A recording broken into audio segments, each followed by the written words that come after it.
Hello, everybody. Welcome back to another TFI podcast. And MK, look, we're being consistent with it every month. I know. Wow, I didn't think... We're on episode 5 now. Who would have thought? Even though you still yell at me for not always sticking to the schedule. I haven't yelled at you since last episode, okay? Yes, but when I had to go over that footage, I just kept replaying it in my head all week.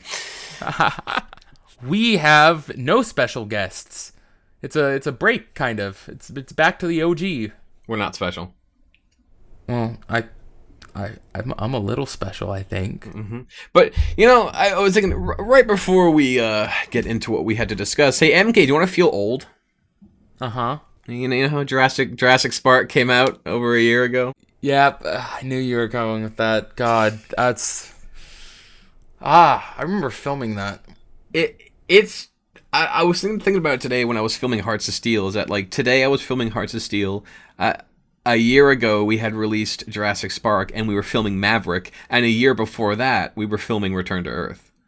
I think I might not feel as old, but just, like, it has been exactly 2 months since we recorded the Hearts of Steel thing outside. God, that's still, TFCon still feels like it was yesterday.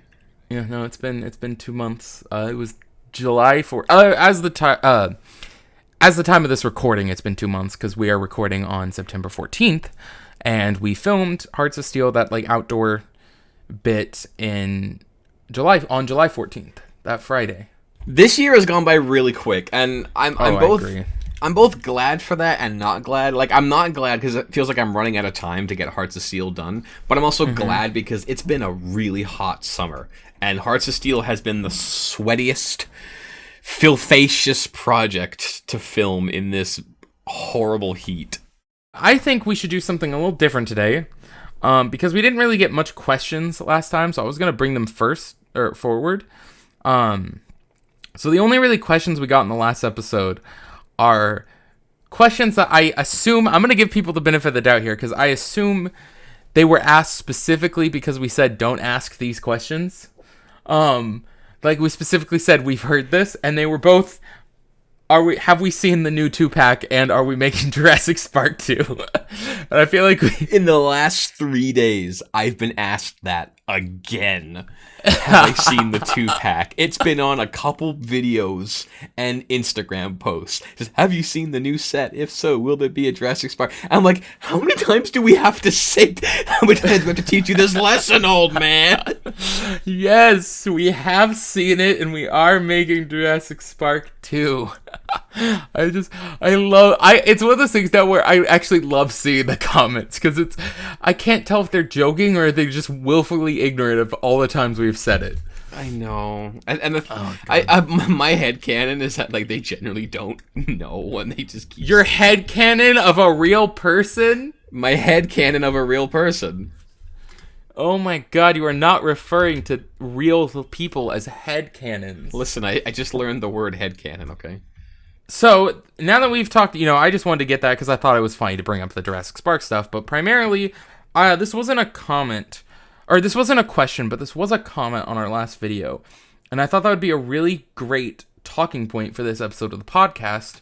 I feel like this is just a very common consensus in the, community in general, but Xander Dascombe 6524, he commented on the last episode.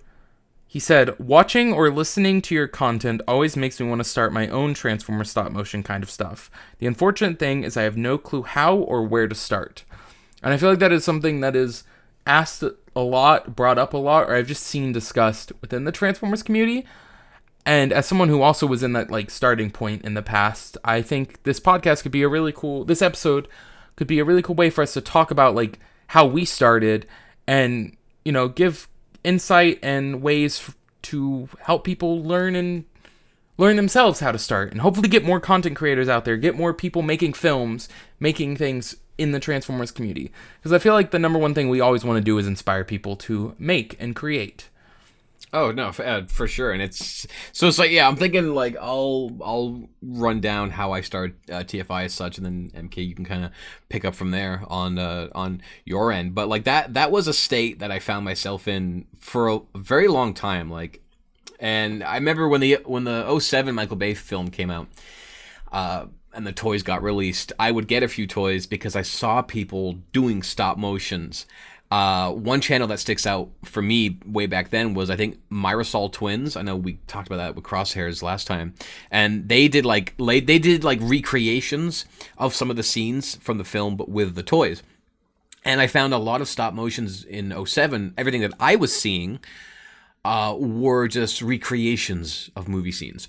So I kind of wanted to do the same thing. So I bought some toys and I did some stop motion. I literally just took scenes from the film and thought, okay, like let me see if I can recreate this and see how it turned out. And my early stop motions in 2007 weren't that great at all, but like you don't start out excellent at a skill. Like it's talent. Talent is a pursued interest, and I feel like if you want to get to that point, you just got to keep going. So as years go by, I would still do these stop motions, but I personally didn't find myself enjoying doing stop motion because it was very challenging for myself, and I just didn't have the patience for it. And you could always tell in my early stop motions, the first like 10 seconds would be well paced, well framed, well animated, and the last half you could tell I was rushing because I just wanted to be done with it. You're wording this like the audience has any reference to that, but I think, I mean, like, I've seen them, but like I don't think anyone in the YouTube audience has seen that. I shared a video not long ago, I think for the 5-year anniversary of TFI, and it shows some of my old stop motions. I'm tempted one day to like compile all my old work and put it up somewhere. But yeah, so like my old stop motions these days can't really be found unless like you scroll deep enough on like my Facebook or something. But by the time 2014 came around, like I had kind of lost interest in Transformers a little bit. Wait, Wait, are you saying it's on your Facebook? What, my old stop motions? Yes. Yes. You heard that, folks. You want TFI's old stop motions? You can have it. He left it there all on one social media. Now you just gotta find it. Oh, God. Yeah, good luck with that. So these words sent Transformers content creators all across the web in search of TFI's greatest treasure. But anyway, continue. Nixino likes the one stop motion is real. So 2014 came around and I kind of lost it for Transformers for a bit, but when Age of Extinction came out, it reignited my spark for Transformers, and I really wanted to tell my own story because I was inspired by Age of Extinction and Christopher Nolan's Interstellar, and I really wanted to kind of combine the two aspects of like Transformers and like deep space travel with characters that like you can connect with, and the best place to start was just simply to come up with an idea. It was just a simple idea for a story, a beginning and a middle and an end. And that was just of the first season. Facts, so I thought plot, tell it. We're so unserious here. But Aiden Simmons is correct. Beginning, middle, end. Facts, details, condensed, plot. Tell it. That's all. Like, you just gotta come up with a story.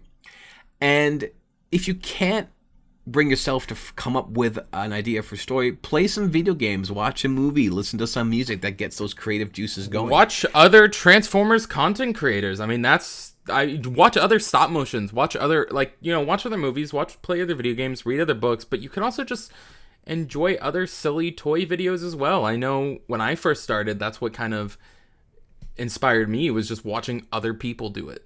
Yeah, no, same. That's what made me wanted to tell these stories with toys, is when other channels were doing it.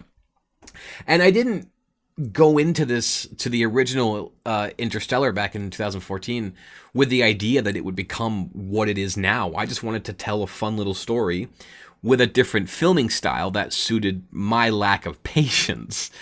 So we came up with that sort of puppetry-esque style, similar to like what Engo does at the end of his skits, or something like Thomas the Tank Engine, where only the vehicles move, but when the characters move, they move between shots. Well, no, you've started adding like motion on camera and like certain things, like you'll have an explosion happen, or like you do something on screen that like diverts the audience's eyes away from the figure, and then you'll snap, like you'll change the how will I put this? Like a character will have their arms down, and then you'll have an explosion on the screen, so then their arms move up, but your eyes are drawn to the explosion, so you don't really pay attention to the snap between shots. And that's just a progression of how like the team and I have like evolved creating these films, is that you just keep doing them.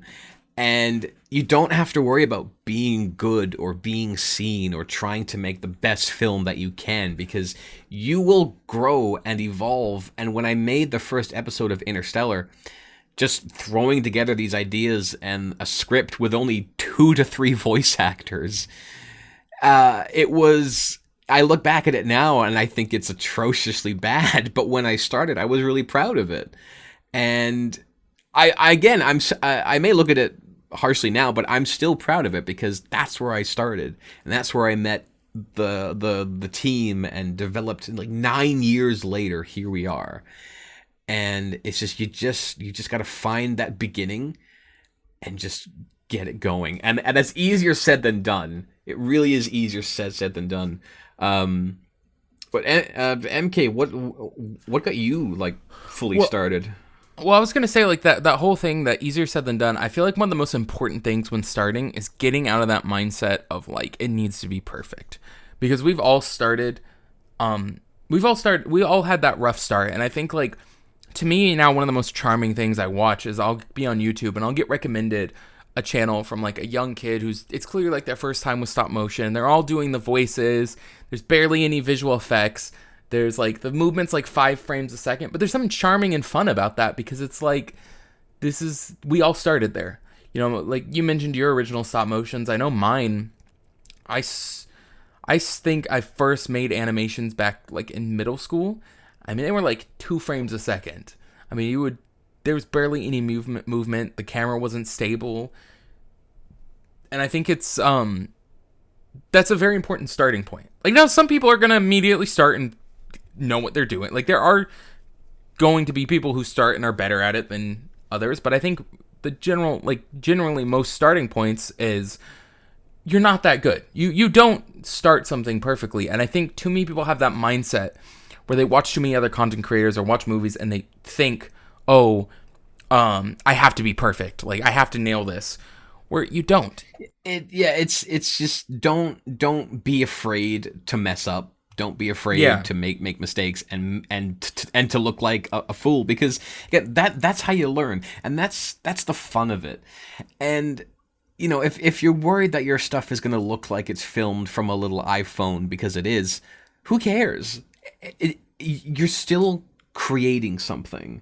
You're still adding something to the world, and creating something that you don't think looks all that great, it's still better than not creating at all. Exactly.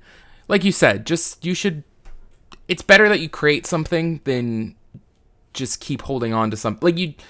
It's better that you just go ahead and release something that maybe is not the best, but you at least learn from it, than to just keep holding things in going, no, I have to perfect this. I have to keep working on this. I have to, because you're not going to get anywhere with that. You're not going to learn unless you do it. My biggest argument, like, when everyone's like, oh, you need to do all this to become a filmmaker, my biggest thing I've always said is, in order to become a filmmaker, I believe you need to do 2 things. You need to watch movies and make movies. Those are the only ways to learn. You don't need to watch every movie there is, but I think it is important to watch other things so you can get inspiration, so you can see how things are done. And then you just have to make it, because the best way to learn is to properly do it yourself. You can watch a million videos, you can read a million books of people telling you that you can listen to this podcast 100 times and us telling you our process, but you're not going to get anywhere unless you actually go out and you make it yourself. Pick up your phone, pick up your mom's camcorder, pick up whatever you have that can take a picture or record a video, prop that up, whether it's an actual tripod, whether you build it out of Lego, whether you somehow get a figure to hold it, prop that up and turn on the camera and make something. And the thing is, you learn more and improve more by failing than you do succeeding. Exactly. Creating these films, there have been like technical mistakes and story mistakes and just, things that I look back at now and think, oh, I wouldn't have done that for this film. I wouldn't have done that for that film. But you learn from that. And it's just, you also have to not be afraid to make these mistakes. But the biggest advice I can give, and if I could only give one piece of advice on filmmaking, and it's this: do not compare your work to others. Never compare your work to others. Because you'll start looking at yourself, at your own work, and maybe think it's not good enough. Because maybe you're not matching the quality of another channel that you want to reach. Because then you'll look at your own work too critically and you'll lose the fun of it. It's okay to aim for quality and want to improve. And improving will happen as long as you let it and continue to learn and grow. But don't right off the bat start your work and say, I'll never be as good as these guys or that channel. Because you're already setting yourself up for failure. I was going to say, like, when you're comparing yourself, like, let's say you're comparing yourself to someone, to, like, the TFI videos. Again, like we said, we've all started. I mean, a lot of our starts aren't on the internet anymore, but like we all start at that same spot. You're comparing yourself, for instance, you're comparing yourself to TFI, which is what? We're going on 10 years now? 10 years next August. Yeah, 10 years of publicly making films. So this is the 9 years of publicly making films, plus however many years prior of doing stop motions on your Facebook or just at home. Plus, you did years of Spider-Man fan films, and like you've had decades of experience to where your films look like this now. If you're just starting out, don't compare yourself to someone who's been, working on this for a while, because if you put in the work, you will get there. Yeah, if you put in the work and you don't stop. But also, I find that there's a fine line of like pushing yourself to create and burning yourself out. If you're really not enjoying the project you're working on, put it down for a little bit. Sometimes you do have to, discipline yourself, wake up and think, all right, I got to shoot today because I got to get some content out because I want to start growing. It's okay to push yourself like that, but do not burn yourself out. And if you don't like what you're doing, like I said, just put it down for a bit and reevaluate. I also think if you don't like what you're doing, maybe like you said, reevaluate, like, what is it? Why are you not liking this? Because sometimes it will seem like a project I won't like. I'm not in the mood for it, or I don't feel like I don't like it because I either don't like the way it was written, or I feel forced to make it. Like, I'm like, this isn't actually something I want to do. So I think if you're feeling burnt out, you really should reevaluate on like why you're making it, and do you just need a break from it, or do you just need to shift your project altogether to something else? That's another a really important thing that you brought up. You have to want to make it. And for, a bit of an example, when I'm working on a TFI project for a lengthy amount of time, for example, Hearts of Steel, it's already September and Hearts of Steel began full production in July. So this project's getting quite long. I will find myself getting burnt out, not by the workload, but by the subject matter. Some point early in this month, I got really sick of trains because all I was doing was filming with trains and looking up train stuff. So I started coming up with ideas for different films with different art styles. And thinking about that was very, very, refreshing and nice. And the beginning of scripts began to start. And that allowed me to, take my mind off of Hearts of Steel for a bit, which was starting to burn me out, to focus on other things. But now I find myself back in the mood for Hearts of Steel because I've taken that break. And even today, September 14th, a big scene was filmed that I just can't wait to get back to editing, because this film is coming out so unique. But once Hearts of Steel is done, I cannot wait to move on to the next subject. And the same procedure will happen with that new project. I'll get tired of the subject matter, so I take a break. I don't force myself to make something I don't want to do. I'll do it if I feel that want come back. This is why the next film was a Thomas the Tank Engine film. More trains. What? TFI Creations become Trains Creations. Train former Interstellar Creations. No former. It's just Trains for I Creations. Trains Forever Industrial Creations. Yeah, Trains Forever Industrial Creations. We nailed it. I hate it here. Right off the bat. I hate you it love here. it here. I mean, you could always leave. 5 episodes. I was so tempted to just pop out of this Discord call. But you wouldn't. Oh, guys, hear we it. did. We made it to 5 episodes, and unfortunately, now the TFI podcast is canceled. You know, it's funny because I actually brought up something, and this relates back to like wanting to do something. I was about to say, like, wow, MK, we've been quite consistent, 5 podcast episodes, and we haven't suddenly canceled it like every other episodic thing I've ever tried to do on the channel. I always tried to do behind the scenes things. That's because I'm always on your ass to start.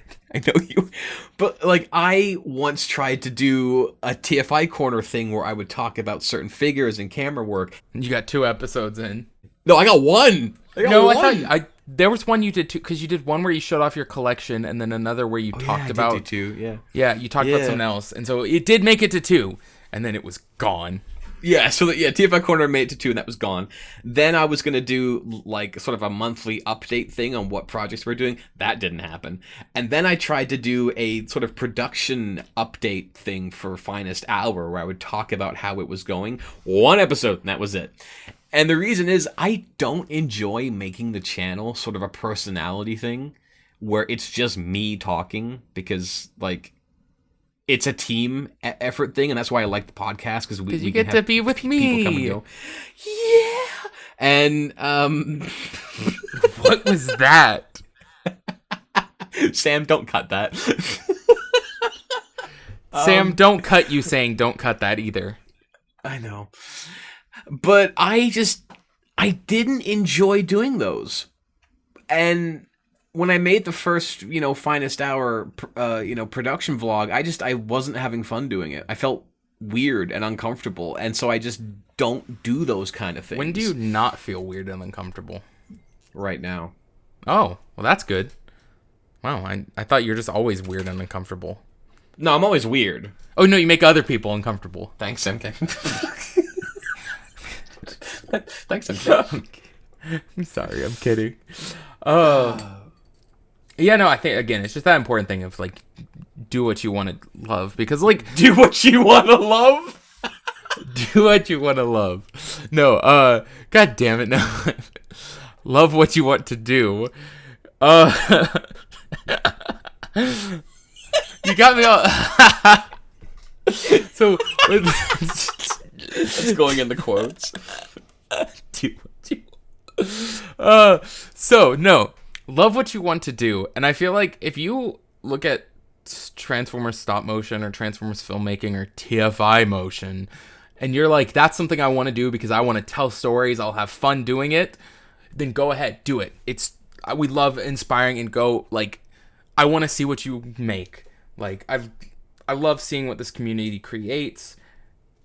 Go for it. However, never take the mindset of, I want to make Transformers videos because I want to get famous and make money. Because that will not happen. How much do you think you get from YouTube? Like a paperclip? Maybe a crisp handshake? Or crisp high five? No. Paperclip and pocket lint. Ah, there we go. Like, you definitely, if you're going to do this, do it from do it from passion. Do it because you want to. Don't do it because you think you can, it's a easy get out of finance free card. Because it is not. If anything, you're going to be putting more money into it than you will be ever getting out of it. Or, in Sam's case, Cooler 8 will be putting more money into it. Oh no, that stopped. With good reason.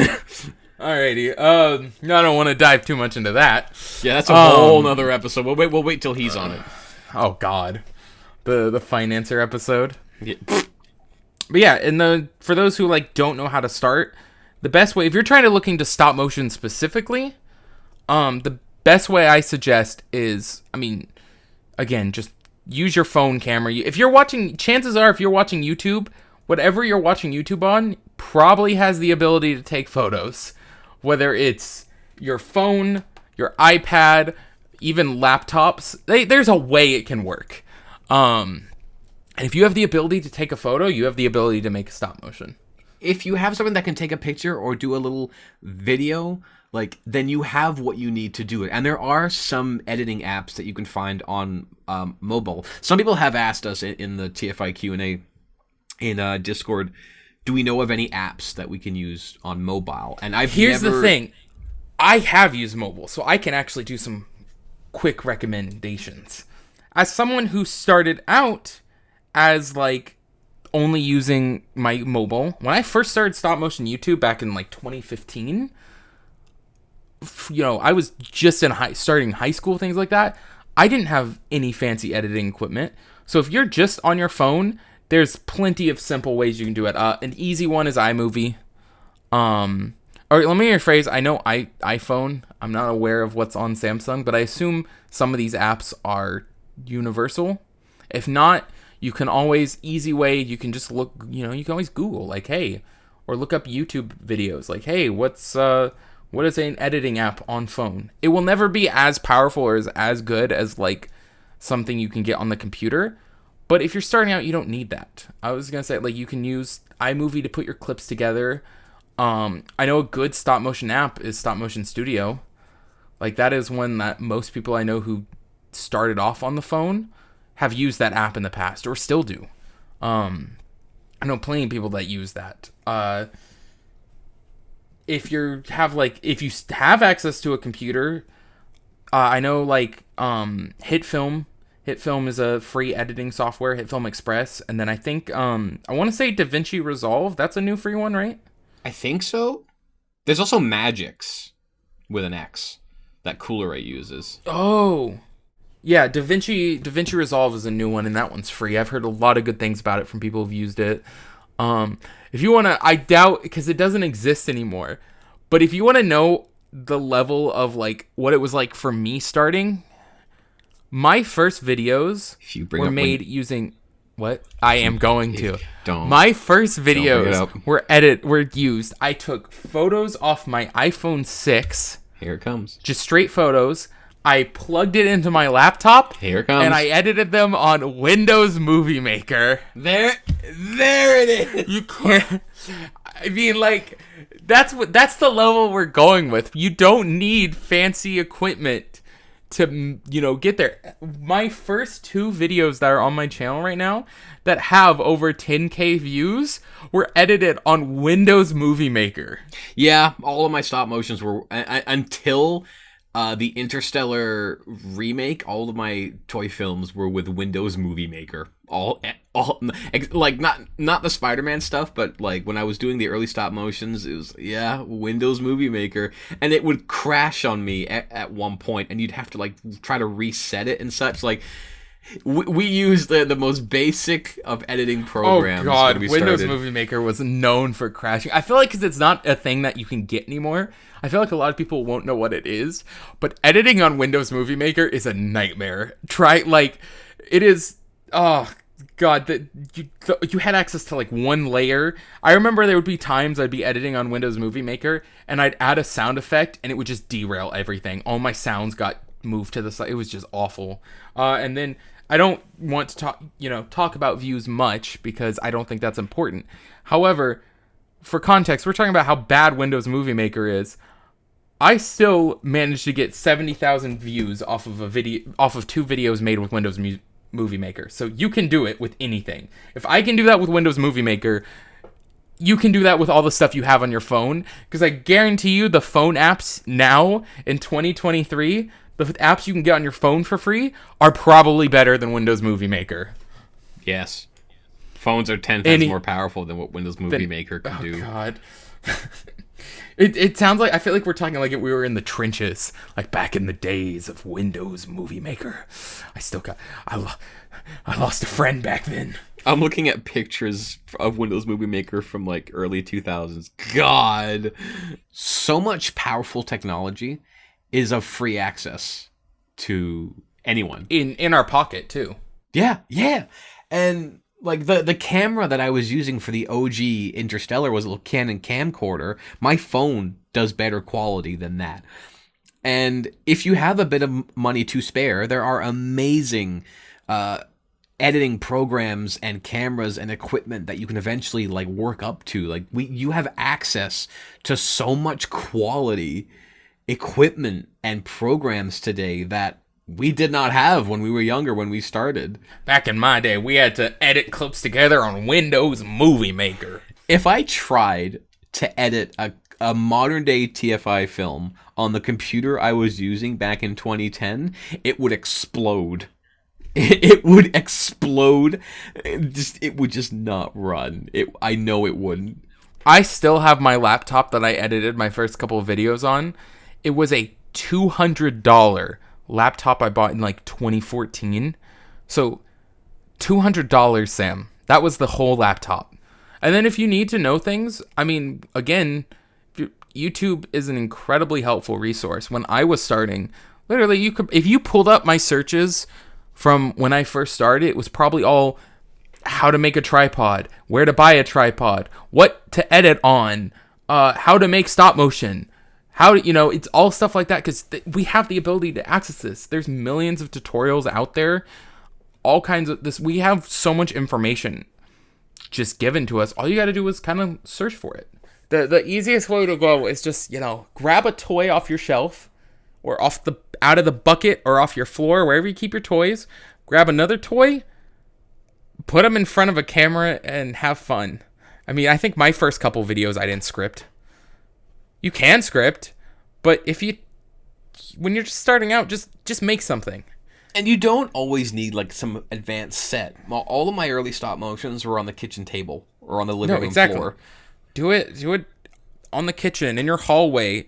Again, I sometimes love the charm of watching people starting out and watching them film a video, and you just see their cat walk by because they're filming in their hallway, and you can see the cat like bounce around in between the frames. It reminds me when our friend K9, when she was working on her film that kind of uses TFI style, you see one of her horses in the background of one of her shots. It's like, I love this because it reminds me when I'd be filming and just my old cat would just walk through the frame. It's so fun. Like I feel like there's a lot of people when they're starting out, they get so they compare to other creators so much, and they don't think they're going to be good enough. Then meanwhile, we're up here, we're the creators being compared to, and we go back and we watch that stuff and we have a good time because we can tell the passion behind it. What's that? Yeah. Knock knock. Ooh, you make cookies? For the audience, Sam, he'll probably cut his audio, but I'm begging Sam to leave my audio in. Sam is now getting a cookie right now, and he's not sharing. No. He's eating it right. I can hear him chewing it. No. I can't get one right now. I'm not in Canada. You have to wait till next year. Anyway, so I was going to say, hang on. I sometimes love, I'll type in Transformer stop motion on YouTube, and just start scrolling and seeing what's out there. Me too. So I'll look at those, and every now and then, I'll leave a comment saying, oh, this is great, keep it up. And sometimes I'll get responses, and they're like, oh my god, TFI, why are you here? I love your work, you're so inspiring. And I read that God, it's I really hope that makes them keep making things. Keeping with that notion, I thought of a fun thing we could do on this podcast where every time we record an episode now, we just shout out someone a creator in the community who we like or whose work we've seen or things like that. I mentioned them on the last podcast, but I didn't do an actual proper shout out. I just kind of casually said their name. But if you like fun toy photography, I recommend checking out Gear Shifting Studios. I know he's on Instagram, and great toy photography. I highly recommend checking it out. Well, we'll see people, and I want to start just bringing reference to people in the community and being like, hey, check these people out. This person does this thing or this, Yeah, next one will be in October. Maybe we can do a spooky themed one where we talk like ghosts the whole time. Okay. We're not doing that the whole time, but we could talk about spooky things. We're doing it the whole time. Stories. I'm not doing a ghost voice. But you're doing a ghost voice. I'm not doing the... All right, guys. Well, this is official. This is the last episode because the podcast is being canceled because I'm not doing... No, I'm kidding. Episode 6 will be... Then I will helm this by myself.